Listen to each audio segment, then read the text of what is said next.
Hey folks, Daily Landsblog for July the 16th, 2018. We're actually taping this as we do virtually every day, the day before. And just a few moments ago, or about an hour ago, we learned that Ray Emery, who played in the National Hockey League for, I guess, about a decade, probably even a little bit more than that, died. He was swimming in the Hamilton area, in the Hamilton Harbor, and they just found his body. And these thoughts flooded back to me, and really sad, 35 years of age. I mean, of course, it's really sad. Anytime somebody dies prematurely, it's horrible.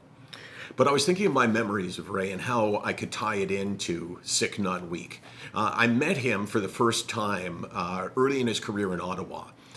We actually went to Ottawa to interview him, and he had agreed that we could ask him anything. And there were all kinds of stories going around Ottawa that he was involved with a couple of other Senator players, and that he was doing drugs. And he said, "Sure, you can ask me." And I was really uncomfortable, and I was really nervous because I kind of felt like I was going into a territory I wasn't sure whether I wanted to go there, but I thought it was important, and I asked him, and he said no.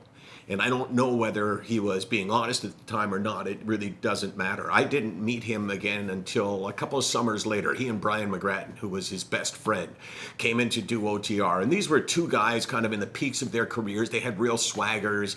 They had attitude. But I also, through it all, I thought there was a sense of decency in both guys, and there was something that was begging to come out. And I didn't see Ray again until he went to Russia and then came back. He had to try to find a way to prolong his career because he had this horrible hip injury, which I believe was the same one that Bo Jackson had and many other people that have been forced to retire, but he found a way to make it back. And he maybe never was the same goaltender that he was when he was in Ottawa, but it was a pretty heroic story. And he came in one day over Christmas when he was playing in Russia, and I thought to myself, wow, this guy has changed, has matured so much. And not long after that, Brian McGrattan, who was his buddy, went into rehab, into the program for the National Hockey League, and Brian has been clean ever since. And actually, one of the people that I admire the most. And I've been thinking a lot about those two guys and how they went through life and how they matured, and each one kind of found his way in life. And I just think that it reminds me, number one, the drugs are not.